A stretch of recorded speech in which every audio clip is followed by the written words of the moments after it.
the thought that vulnerability is a sign of weakness. What would you say to that? To the contrary, it's the ultimate expression of courage. Hmm. And because I'm exposing, if I open myself up to someone like you, Cedric, who I have just met, Yeah. then I'm putting everything out there. Yeah. And that takes courage. Yeah. It's not weakness. Yeah. Weakness is hiding, Ah. is cowering behind the mask.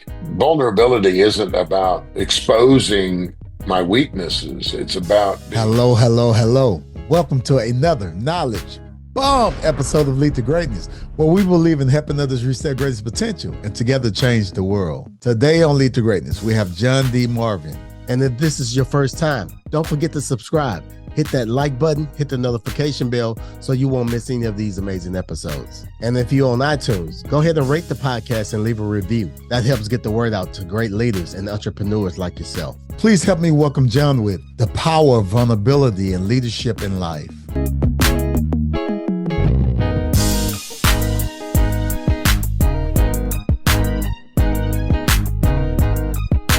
This is Cedric Francis, and you are listening to Lead to Greatness. My name's John Marvin, and for the past 25 years, I've been president and CEO of Texas State Optical. Some may be familiar with that if you've been around Texas for a while. One of the most common things I hear, especially among people 50 years of age and older, is that their parents took them to a TSO for their first pair of glasses. Believe it or not, I was in a taxi in Denver, Colorado, and the driver, we were chit-chatting, and he asked me what I did, and I told him, and he told me that in Denver, Colorado, he told me that. Yeah. So it happened. I grew up, though, in western Kansas, Okay. and in a small town. My dad was a family physician, local doctor in a town of less than 2,000 people. And my mother was the office manager for his doctor's practice, Huh. and grew up out there, and then went to school in Tulsa, Oklahoma, to Oral Roberts University, Yes. and graduated there, and then got into the marketing and advertising business, and ended up taking a job with an ophthalmology group in Wichita, Kansas, and spent about 4 years, 5 years there, and ended up being introduced to a ophthalmology group in Houston, and who extended an invitation to me to come to Houston, move my family, Wow. and take a job with them. And so that's how also I was introduced first to Texas State Optical Wow. through a research project that I did. And through that relationship, eventually ended up being offered a position to be president of the company in 2000, and then accepted that and have been doing it ever since. Wow. So that's kind of a real quick run through there. So I served in the military 4 years. And since I've been out of the military, all of my eyeglasses, including the ones I have on now, comes from TSO. So I definitely, you guys service is amazing. I even have this TSO, this TSO glass cleaner that's amazing. And I really, Yeah. I really love what you guys are doing and what you guys stand for. Before we got on, I seen this posting that you posted on LinkedIn, and you were talking about leaders wearing the mask. What have you thinking about that right now? Just pour into us. Appreciate that. Yeah, about 5 years ago, right after the pandemic, Uh-huh. and actually it was like a week into the world shutting down Yeah. across the country, I got a text message from a friend who at that time, well, still does, lives in Boulder, Colorado. And he said, listen, I'm going to put together a Zoom meeting here in a couple of days with some executives from different companies in the eye care industry. Hmm. And I'd like to have you join us if you're available. And of course, I took him up on that, and ended up there were 8 of us that he had invited to. And the whole purpose of it was to get together and talk about what was going on in our companies and how we were responding to the pandemic. Mm. Well, we met every week until late July. And at the end of that, we had developed pretty good friendships, just virtually. Yeah. And so one of the core premise of the meeting, the online meeting, was that everything that was said would be kept strictly confidential. Mm. And because some of us were competing with each other, and we were all in the industry. And even though it might seem from the outside to be a large industry, it's pretty small. Yeah. Word gets around, so to Yeah. speak. Yeah. And so we all agreed to anything that happened inside the conversation would stay there. So what that did was it allowed for people to really open up. And I've used the word vulnerability and be Mm. vulnerable. Mm. And it was because we were willing to do that, we created a closeness. Then after the end of those several weeks, at the end of July, we decided that we wanted to continue meeting once a month, and we've been meeting once a month for 2 hours ever since. That's amazing. And those eight of us have become there's almost this brotherhood with us.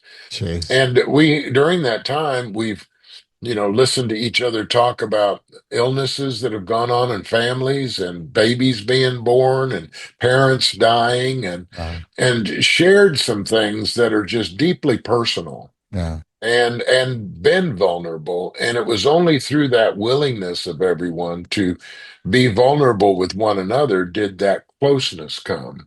Yeah. And so the post that I wrote was about doing that intentionally with people, and not being hiding behind a mask of professionalism. I mean, you should always be professional, Right. but a lot of times we kind of project what we think we want others to think about us, instead of just being ourselves Mm. and being real and being vulnerable, and taking off that mask of pretension that sometimes seems the comfortable thing to do, which Mm. many people, I would even argue that most people do. But consequently, you never really develop these close connections Wow. that last years and Yeah. years, and become life changing. I mean, Yeah. these guys have impacted my life in a way that I'll be forever touched. I mean, I'm Wow. forever changed through those relationships. So I've kind of taken a mindset that says I need to approach every relationship Mm. that way, with an intentionality and a willingness to be vulnerable. Yeah. So that's what that purpose of that LinkedIn post was about. Wow. How did that change the way you lead? Like, what are some things, like maybe a particular story that changed your whole outlook on that? Well, I think it was more a matter of guiding my Mm. outlook as opposed to radically changing it. Yeah.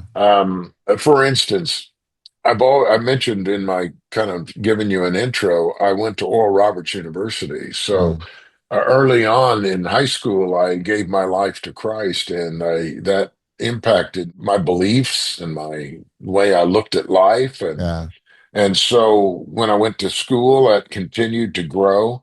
And it's been a growth over the years. But when I got into this situation where others were real vulnerable, Mm. I felt real comfortable just to tell each other's from time to time, I'll pray for you. Yeah. And we began to pray for each other, and others prayed for.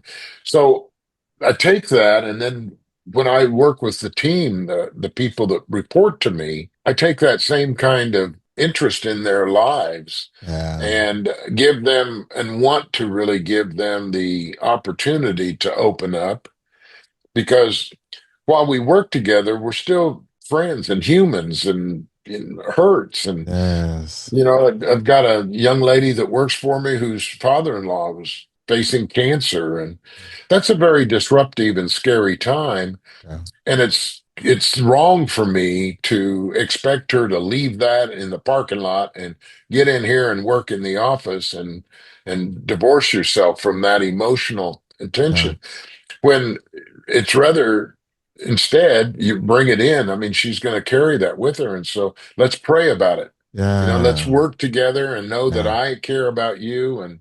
And some people would look at that and go, "Well, that's a little, you're not being real professional there." Well, I'm being human, and I'm Yes. recognizing Love that it. the people that I work with, Mm. and because of that, and now everyone's accountable. They Yeah. know I have a high expectation of performance, Yeah. but at the same time, I've had the same people with me now for over 10 years, It's and amazing. it's that's an example of the way it kind of has guided the Yeah. way that I interact. Yes. And I bet it probably took a load off you as well, right? That yes, and that mask is heavy, Yes. and it is, and it distances you from people, and without that human connection Yeah. of people working together closely towards a common objective, Yeah. and going through the human experience aspects of that, it makes for a very disillusioned kind of experience. So Yeah. yeah, it very much so. Yeah. That is true. And even like watching, social media, whatever, like, depression and all these things is an all-time high. And what's so crazy about it is I notice we're more connected than ever, but we're more lonely than ever. It's really weird. It is, Cedric, and I've been thinking a lot about that Yeah. because, which is part of what contributed to the what I wrote. Yeah. And I don't think that it's because what we do is we blame the medium, Mm. we Mm. blame social media for it, Yeah. Yeah. and I haven't come to that conclusion yet. But what I have come to is that I think social media makes it easier to hide Yeah. and makes it easier to wear the mask Yeah. because your exposure to me is very limited and I control it completely. Mm. And so, whereas if we were working in an office together day in and day out, pretty soon, it gets more and more difficult for me to hide. Yeah. And so, social media, I think, enables that a little bit more.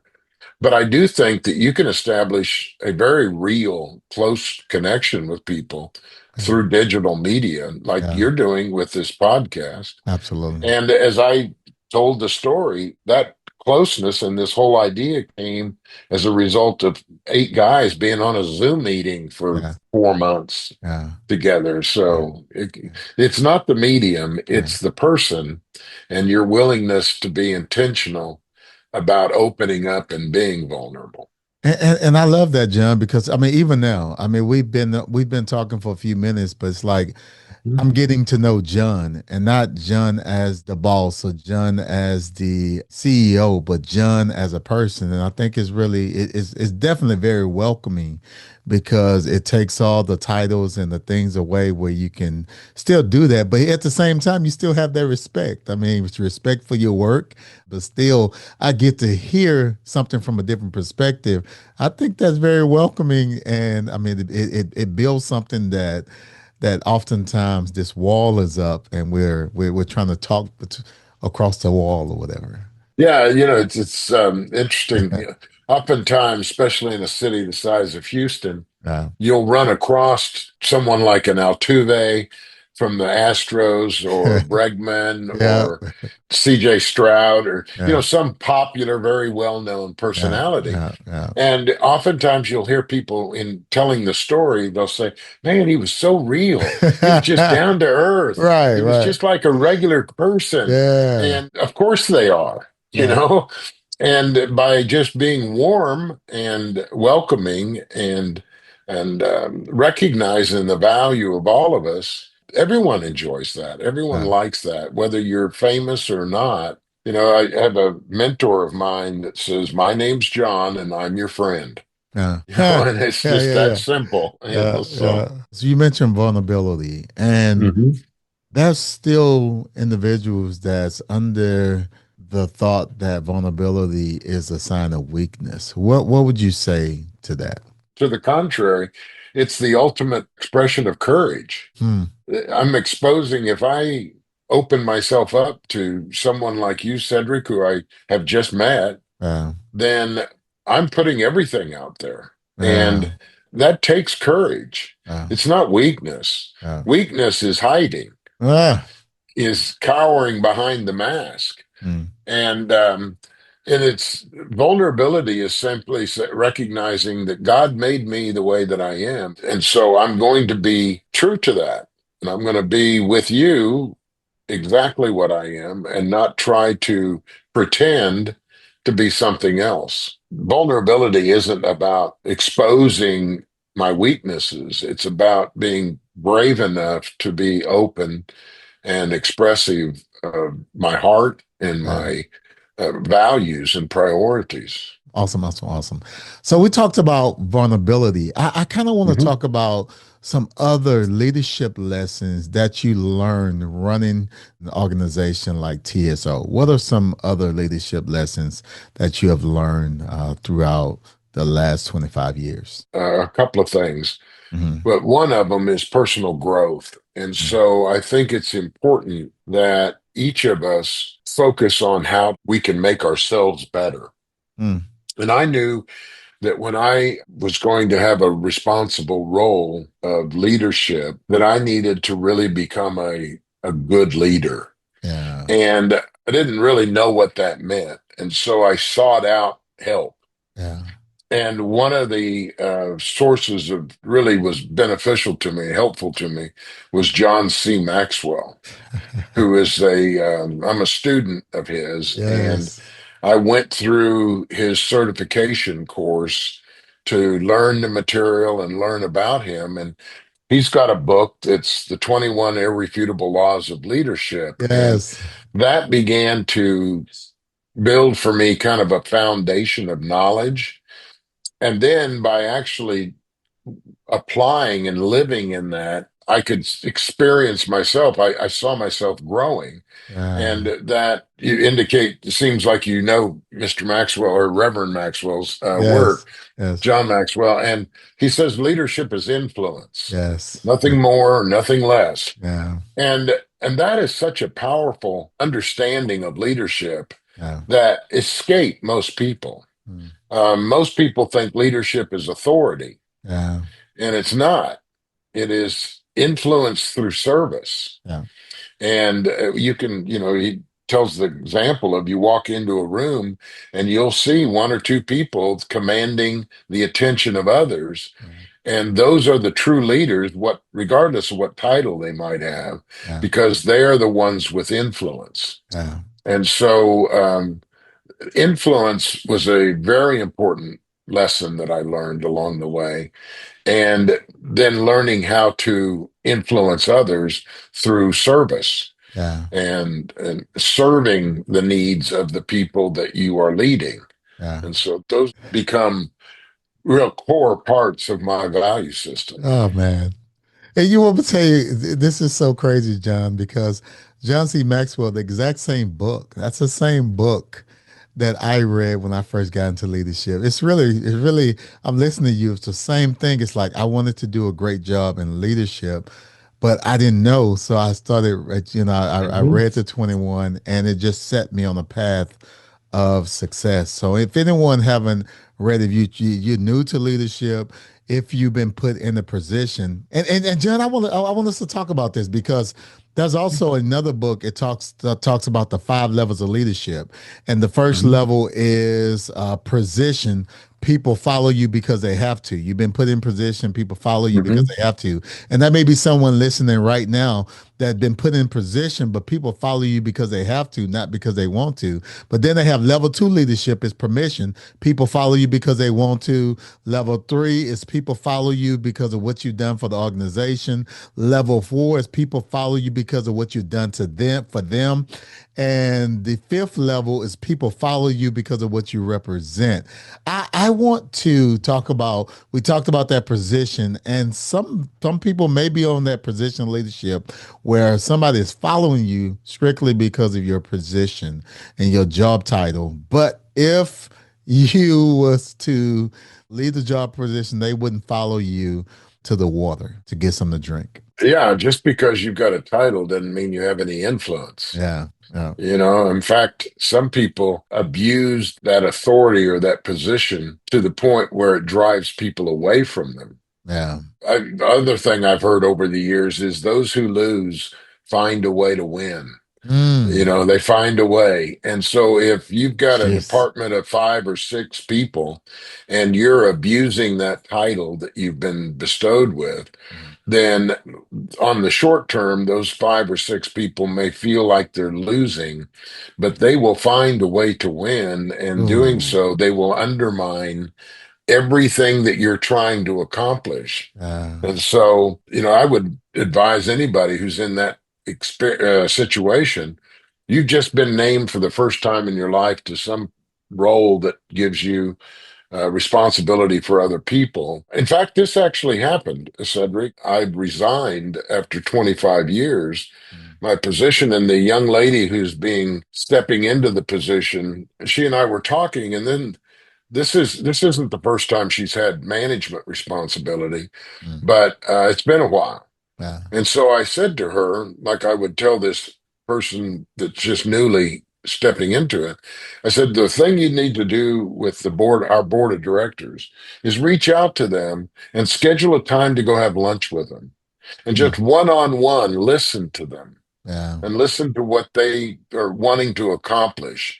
And if I had a department and I was just stepping into 5 or 6 people and I was in lower management, not even middle management, I would still sit down and say, let's go to lunch. I want to Yes. get to know you. I want to know what your dreams are.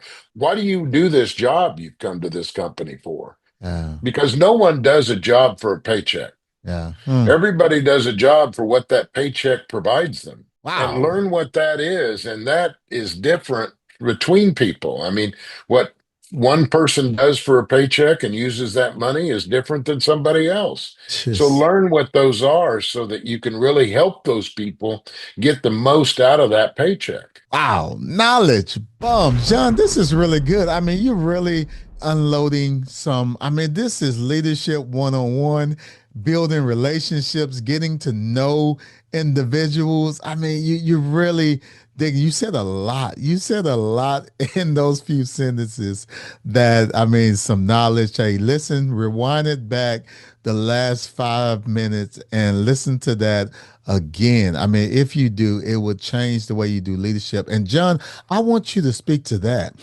As a CEO of TSO, this leadership, learning and growing, what are some of the results have you seen from the organization as a whole from leading with your heart, leading with vulnerability, leading with influence? What has that done for the organization? Well, I think one of the big things it did was allow me to stay in that position for 25 years. I mean, Amazing. and that type of continuity Yeah. over time has value that can't be purchased. It provides confidence in Mm, people, and it gives an ability to cast a vision that stays constant, that stays true. yeah. If you're changing presidents every 5 or 6 years, then you're kind of starting over every 5 or 6 years. A lot of people, especially in small business, undervalue the price of turnover. Mm, If you've got a small business and you've got 7 or 8, 10 employees, and 3 or 4 of those people you're having to replace every 2 months, Phew. it's costing you a lot of money. Yeah. And besides just the hard cost, it's costing you tremendous opportunity cost Jeez. Yeah. because you don't have that longevity. Yeah. So I think that one of the things of understanding your own core values and understanding the role that you have as a leader, a servant leader, Yeah. Mm, is critical in enabling you to continue to hold the trust of the people with whom you work. mm. And so that I think that's a point right to that. I mean, I, I never, I just did it. I mean, Yeah. I didn't, it wasn't, I mean, obviously it was intentional, a lot of this stuff, but you'd be surprised how fast 25 years goes by. And but I've had so many people come up to me over the last couple of months and just, tell me stories of the role that I played in them joining TSO as optometrists and doctors and having it. And I remember the young doctor that you've gone to, you told me earlier, I remember him coming and saying, I want to open an office, and That's helping him, amazing. and doing what we could to help him get that open. And he's done a great job with it and been very successful. It's interesting to have that unique opportunity to look back and to see how the organization has grown and changed and Yeah. formed. When I started in 2000, the average age in the organization was of doctors was in the late 50s. Wow. Now it's in the mid I 40s often say, yeah, because, pretty. it's evergreened. Yeah. I know that I'm leaving it better than I found it. So, And that is worth a lot to me, just professionally, just yeah. knowing that And I had a role in that. yeah. Frankly, I didn't do it. I just, Yeah. no more than Pat Riley won all those championships, Right. he just had a role in it. Yes. I had a role. Oh, knowledge bomb. This is so good. This is so good. And I love it because I'm telling you, out of most of the interviews that I have done, what's so amazing about this one is I literally had personal contact as a customer with TSO. And it was so amazing. I mean, I purchased probably maybe 7, 8 glasses from TSO year after year. I love the service so much. So I mean, hats off to you guys and the organization and what you do. I mean, listen, Lead to Greatness. You have an experience, and you from Texas. I mean, check out TSO. Check out TSO. I mean, it's really amazing. You go in. I mean, they treat you like I know you get this special treatment. You go in and you do the examination. Then you come out.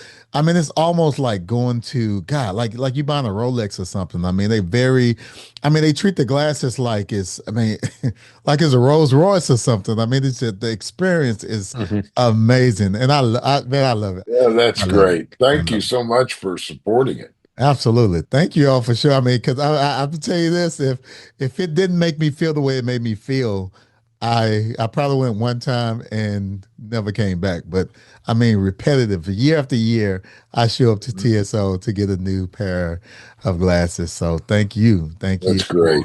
for the amazing organization. So you're resigning from your current position. What's next? What is John doing? What's the next chapter? Well, I got a couple of different projects. One, I've got a good friend that owns a company that's a startup that he's got some venture capital money, and he's accomplishing a little bit now, and got Hmm. some good customers going, and he needs some help in kind of scaling it up. And so Hmm. he's asked me to help him with that.